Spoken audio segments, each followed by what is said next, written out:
Mesdames et messieurs, bonsoir. Soyez les bienvenus pour cette nouvelle édition de votre journal de 22 heures à la une dans l'actualité.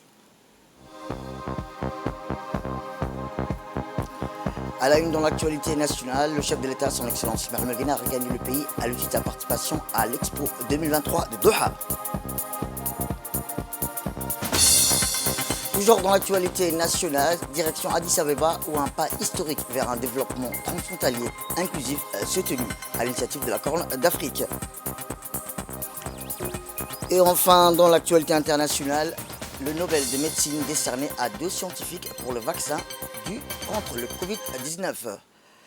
Eh bien, c'était les titres. Merci à si vous nous rejoignez. Eh bien, le chef de l'État, son Excellence Ismaël Merguena, a regagné ce mardi, en début d'après-midi, le pays à l'issue de sa participation à l'Expo 2023 Doha sur l'horticulture et la culture.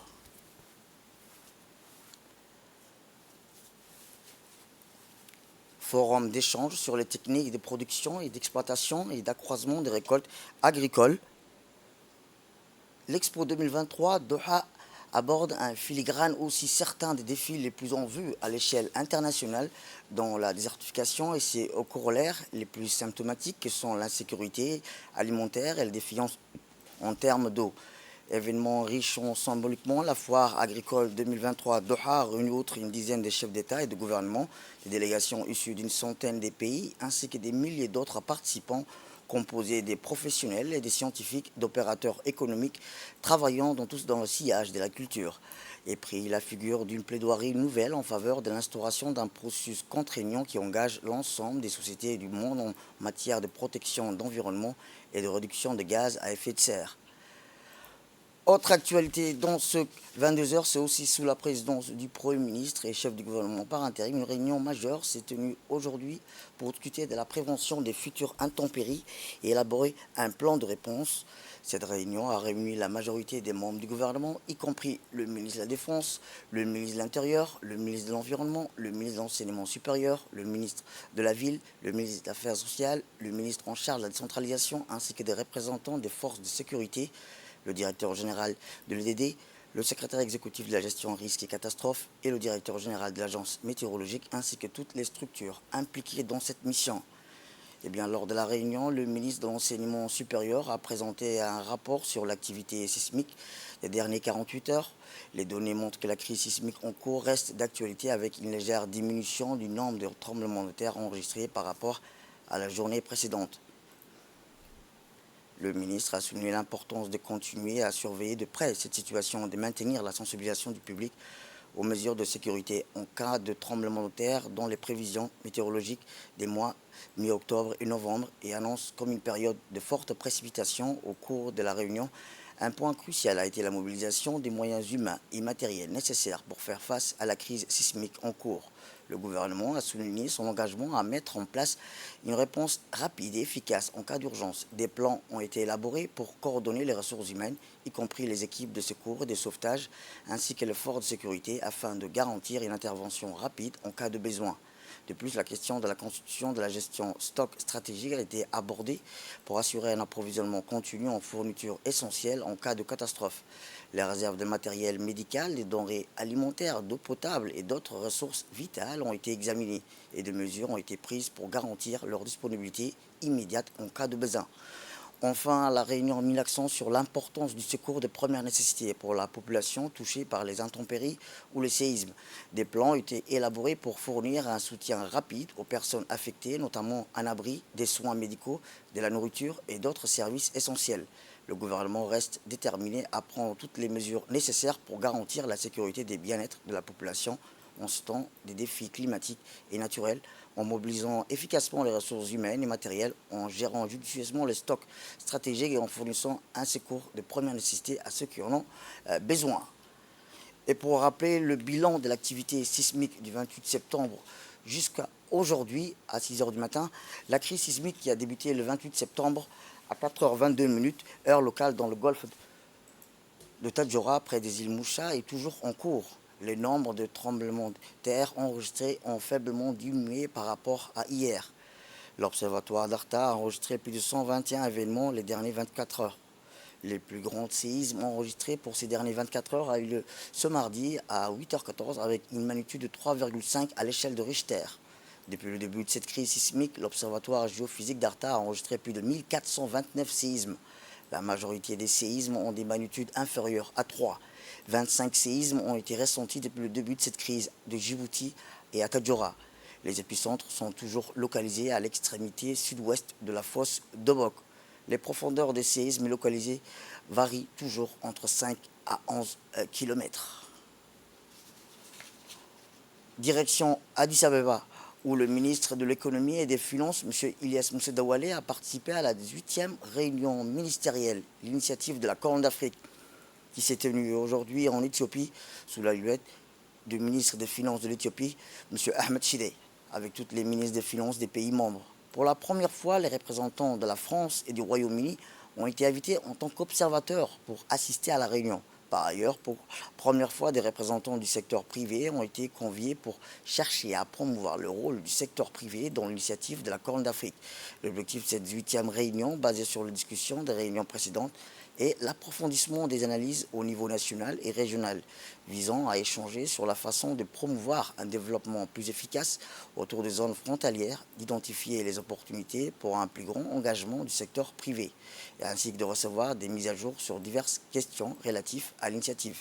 Eh bien, le dialogue sur l'engagement du secteur privé se poursuivra lors d'un table ronde organisé entre les ministères et les ministres des représentants d'organisations privées à la suite de la réunion ministérielle. Eh bien, dans son intervention, le ministre de l'économie et des finances chargé de l'industrie, M. Ilyas Moussa Dawale, a souhaité la bienvenue à la France et au Royaume-Uni pour leur participation à l'initiative de la Corne d'Afrique. Par ailleurs, il a insisté sur le fait qu'il est essentiel d'accélérer les différents projets transfrontaliers pour impliquer et intéresser les populations vivant dans les régions transfrontalières pour une plus grande inclusion sociale. Retour à Djibouti où, suite à la hausse des prix des oignons constatée ces derniers jours sur le marché local, une réunion de concertation a été provoquée par le syndicat des importateurs des fruits et des légumes pour discuter sur la situation et prendre des précautions nécessaires pour remédier à ces problèmes. Eh bien, cette hausse de prix a pour principale raison la diminution des importations en provenance de l'Éthiopie causée par une inondation qui a ravagé les récoltes, provoquant sur le marché djiboutien des pénuries, des hausses de prix, notamment de l'oignon. Pour remédier à cette vaste inquiétude des prix, les syndicats ont indiqué qu'une commande en oignons de provenance yéménite a été lancée et disponible pour cet approvisionnement. Le marché de cet approvisionnement yéménite va permettre de combler l'instabilité provoquée par l'accessibilité du marché éthiopien en ce court période de rupture. Pour rappel, des opérations de contrôle aussi des prix de grande envergure ont été lancées sur le marché pour stabiliser les prix des légumes et prendre en flagrant délit les opérateurs en infraction. Direction le Maroc où l'ambassadeur M. Mohamed Dour Hirsi a présenté hier au Palais Royal de Rabat ses lettres de créance à Sa Majesté le roi Mohamed VI en sa qualité d'ambassadeur extraordinaire plénipotentiaire de la République de Djibouti auprès du Royaume du Maroc. Eh bien, lors de cette cérémonie, l'ambassadeur Mohamed Dour Hirsi a transmis à Sa Majesté le roi Mohamed VI un message de fraternité et d'amitié de la part de son frère, le président de la République de Djibouti, son Excellence Ismaël Omar Guelleh, rappelant les liens très profonds existants entre les deux pays frères, tout en réitérant sa volonté de renforcer davantage les relations dans tous les domaines. M. Mohamed Dour Hirsi a également réaffirmé sa volonté de poursuivre les efforts afin de renforcer les liens d'amitié et de fraternité entre les deux peuples. Cette audience s'est déroulée en présence du ministre des Affaires étrangères de la coopération africaine et des Marocains résidant à l'étranger, M. Nasser Bourita, et du chambellan royal, Sidi Mohamed. Retour à Djibouti où les mesures de sécurité antisismique dans les établissements scolaires étaient au menu de la série de formations dispensées par les chefs d'établissement aux enseignants. Eh bien, rappelons que ces formations font suite à l'atelier de formation sur la gestion des risques et catastrophes en milieu scolaire qui s'est tenu au centre de formation des enseignants et de l'enseignement fondamental du 1er octobre et s'est poursuivi jusqu'à hier. Dans l'ensemble des directeurs d'école, des principaux de collèges, les proviseurs de lycées avaient suivi ces formations visant à renforcer la sécurité dans les établissements scolaires face aux secousses sismiques récentes. Eh bien, les chefs d'établissement ont mis l'accent sur l'intérêt de rester vigilants et d'assumer pleinement leur rôle de premier responsable de la sécurité des élèves et des enseignants en situation d'urgence, notamment lors des séismes. À ce titre, les chefs d'établissement ont passé en revue les postures des premiers gestes à observer en cas de séisme. Ils ont également mis au point des plans d'évacuation avec des issues de secours, des sites de regroupement adaptés à ces situations. Chaque chef d'établissement a encouragé ses enseignants, à ses équipes administratives et pédagogiques à mettre à jour son plan local de contingence, en intégrant notamment les besoins en formation pour les enseignants et les personnes de vie scolaire. À noter que le plan des contingences de l'éducation établi en 2021, identifiant les principaux risques à Djibouti-Ville tels que les séismes, les inondations, les épidémies et les sécheresses, comité technique a été très utile dans la conception de ces plans de contingence personnalisés. Ces formations participent à la préparation des enseignants et des élèves face à divers risques, notamment le séisme. Il s'agit là de renforcer l'engagement commun pour rendre les établissements scolaires plus résilients aux catastrophes. Notons enfin que le MENFOP travaille au renforcement de la sécurité au sein des écoles et prépare la communauté éducative à affronter les divers risques auxquels elle peut être exposée. Autre actualité dans ce 22 heures, c'est aussi l'ère numérique en constante évolution. La cybersécurité est devenue une priorité incontestable pour l'éducation.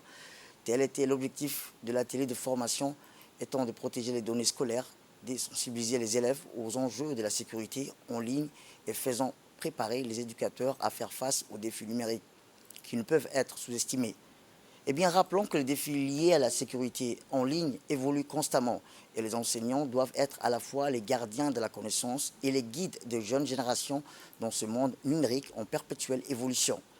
Force de reconnaître que les enseignants se doivent de protéger les élèves en les préparant à mieux naviguer en toute sécurité dans le monde numérique, d'où ce programme de sensibilisation pour les formateurs organisé par l'ANCI en étroite collaboration avec le ministère de l'Éducation nationale et de la formation professionnelle qui tombe à point nommé. Portant sur la thématique éduquer à la cybersécurité, la formation qui s'est tenue pendant 3 semaines s'est clôturée hier. L'objectif de cette formation est de doter les enseignants formateurs des compétences et des connaissances nécessaires pour comprendre l'importance de la cybersécurité dans le contexte scolaire. À éviter. Pourquoi cela? Parce que tout simplement, depuis les années 90, l'avènement du web, aujourd'hui, on est inondé par ce qu'on appelle des objets connectés. La technologie a avancé avec la vitesse lumière et d'une manière omnicanale, on est connecté sur tout, les caméras surveillance, notre téléphone portable. Aujourd'hui, on ne parle plus même de l'Internet, on parle de l'Internet des objets. Et donc, dans ce sens, cette formation avait été justifiée et avait une importance capitale. La formation en soi a été conviviale, un moment de partage et d'échange avec les formateurs, Ismaël, que je remercie ici, et la INSI aussi, que je remercie.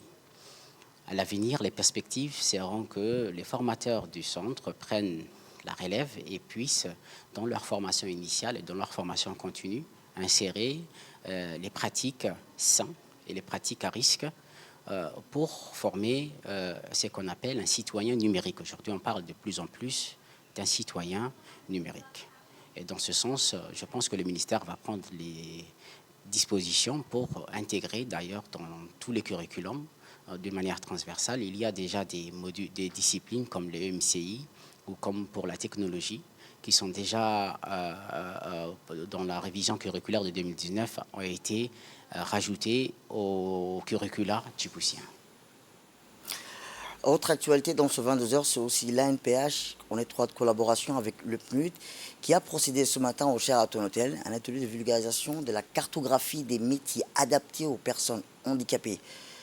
L'événement d'une importance capitale pour les personnes handicapées en mettant en place un système pour l'insertion professionnelle et l'autonomisation des personnes en situation de handicap. Eh bien, la cartographie des métiers est un outil pertinent pour la promotion de l'insertion professionnelle pour des personnes en situation de handicap. Rappelons que l'atelier vise à dresser les moyens nécessaires pour adapter un emploi pour une personne handicapée. C'est en quelque sorte un devoir de volonté, une obligation de résultat, comme bien le dire dans son discours qui a abouti à cet atelier pour ne laisser personne de côté. L'accent a été mis sur l'importance que revêt cet atelier comme un outil pertinent pour la promotion et l'insertion professionnelle des personnes en situation de handicap. Réellement, si on a envie d'avancer et de faire quelque chose pour les personnes présentant un handicap, où est-ce qu'on en est aujourd'hui par rapport à cette suite? Qu'est-ce qu'on a? Est-ce qu'il est nécessaire d'avoir des fonds? Parce que par rapport à tous les métiers qui étaient mentionnés ici, il est toujours difficile d'évaluer les handicaps. Des fois, on dit c'est un handicap léger, etc. Parce que beaucoup de métiers, beaucoup de formations dans l'enseignement professionnel, c'est vraiment difficile d'évaluer la formation auquel un jeune peut participer ou pas. Après, il faut adapter des fois les équipements. Ça nécessite un fonds supplémentaire. Il faut la formation des formateurs. Tous nos formateurs ne sont pas spécialisés pour la formation des personnes présentant des handicaps. Ça, c'est vraiment important. On a aussi des difficultés à trouver, même pour les malentendants, des accompagnateurs ou des formations pour les formateurs pour le langage des signes. Vraiment, il faut qu'il y ait un accompagnement, monsieur le directeur général, qui suit cette étude. Généralement, on a l'habitude de faire des études, des recommandations, et on n'a pas les moyens de faire la suite. Quels sont les moyens qui vont être mis à la disposition de la direction générale ANPH pour que cette étude puisse être, on puisse mettre les activités en œuvre sur le terrain. Le directeur général de l'ANPH a quant à lui souligné que l'atelier se veut d'améliorer la qualité de vie des personnes vivant avec un handicap et à renforcer l'inclusion à tous les niveaux de la société pour un développement socio-économique durable de la République de Djibouti sans laisser personne de côté. Il s'agit là pour l'ANPH, a-t-il dit l'organisatrice de cet événement, en collaboration avec le PNUD, de faciliter l'accès aux opportunités d'emploi des personnes handicapées, de respecter le quota d'employabilité destiné aux citoyens à besoins spéciaux et promouvoir ainsi leur intégration sociale. Sport, pour clore l'actualité nationale en beauté, dans une atmosphère chargée d'émotions et de fierté, l'équipe Arta Solar 7 de Djibouti a été chaleureusement accueillie par le PDG de l'équipe pour un dîner dans une dynamique à l'unisson. Hier soir, au prestigieux restaurant Vogue, la soirée a brillé de mille feux pour honorer toute l'équipe. Un retour triomphal qui a été salué par tous, mais ce n'était que le début d'une soirée extraordinaire. La soirée de gala organisée par le PDG Tommy Tayaro a été le point culminant de cette soirée mémorable. Les invités d'honneur ont partagé des récits inspirants sur leur voyage et leur résilience en tant qu'équipe, capacité à transcender les obstacles pour atteindre les sommets. Le dîner somptueux qui a suivi a été un véritable festin pour les sens, mettant en avant les délices culinaires dans un fond de musique qui a rythmé la soirée.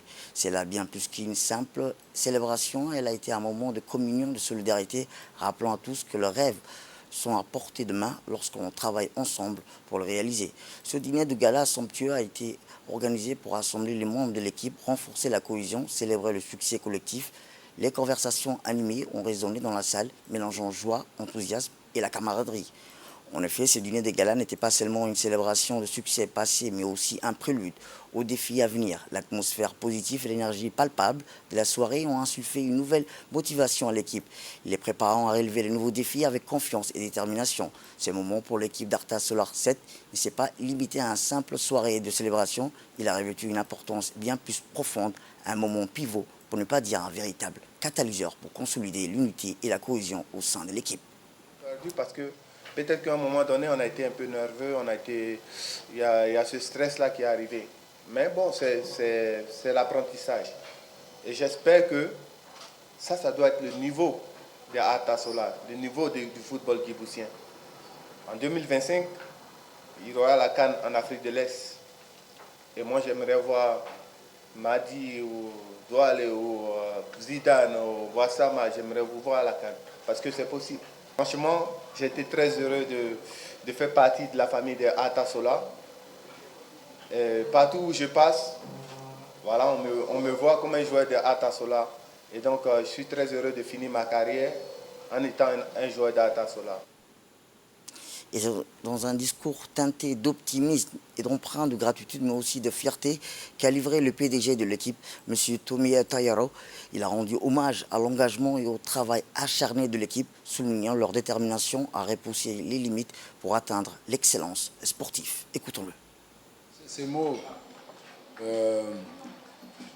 en vous disant merci, merci pour ce que vous avez fait tout le long de cette compétition, ce que vous avez fait en Tanzanie, pour ce que vous avez fait en Égypte, c'était pas facile. Donc je sais que beaucoup d'entre nous sont tristes aujourd'hui parce que c'est un match qui était à notre portée. Vous aviez fait déjà le plus difficile en Tanzanie. Vous aviez fait le plus difficile lors des 45 premières minutes de la première mi-temps en marquant un but par l'intermédiaire de Warsama. Alors ce soir, effectivement, on a tous eu du mal à se remettre de ce match. Pour faire court et ne pas revenir sur certains détails, on a loupé la qualification à 5 minutes près. Il y a eu beaucoup de petits problèmes, mais on ne va pas les énoncer ce soir, c'est pas grave. On va dire qu'Allah avait un autre plan pour nous. Donc le plan, c'est de pouvoir continuer et revenir encore plus fort la saison prochaine. Pour être plus fort, il faut effectivement gagner le championnat, reprendre notre place de leader. Vous le savez mieux que moi, on a été 3e du championnat cette année. Ça prouve quoi? Ça prouve que le championnat djiboutien s'est endurci. Et c'est très bien pour le football djiboutien. Et dans l'actualité internationale, je vous le dis dans le titre, les 2 chercheurs ont été distingués pour leur découverte concernant les modifications de base nucléides qui ont permis le développement des vaccins efficaces contre le Covid-19, a annoncé le jury. Et c'est le prix Nobel de médecine qui a été décerné lundi à la Hongroise Katalin Karikó et l'Américain Drew Weissman pour leur avancée dans le domaine des vaccins décisifs dans la lutte contre la Covid-19. Les lauréats ont contribué au développement à un rythme sans précédent des vaccins à l'occasion des plus grandes menaces pour la santé humaine dans le temps moderne. L'an dernier, le prix Nobel de médecine avait été décerné au pionnier de la paléognomique, le Suédois Svante Pääbo, pour la séquence CAGE complète du gnome de l'homme néandertal et la fondation de cette discipline qui explore l'ADN du fond des âges pour éclairer les gènes humains aujourd'hui. Le prix s'accompagne d'une récompense bien sûr de 11 millions de couronnes, soit 920 000 €, soit la plus haute valeur nominale dans la divise plutôt suédoise. Eh bien, c'est tout pour cette édition. Merci à vous de nous avoir suivis. Restez avec nous. Voici nos programmes télévisés.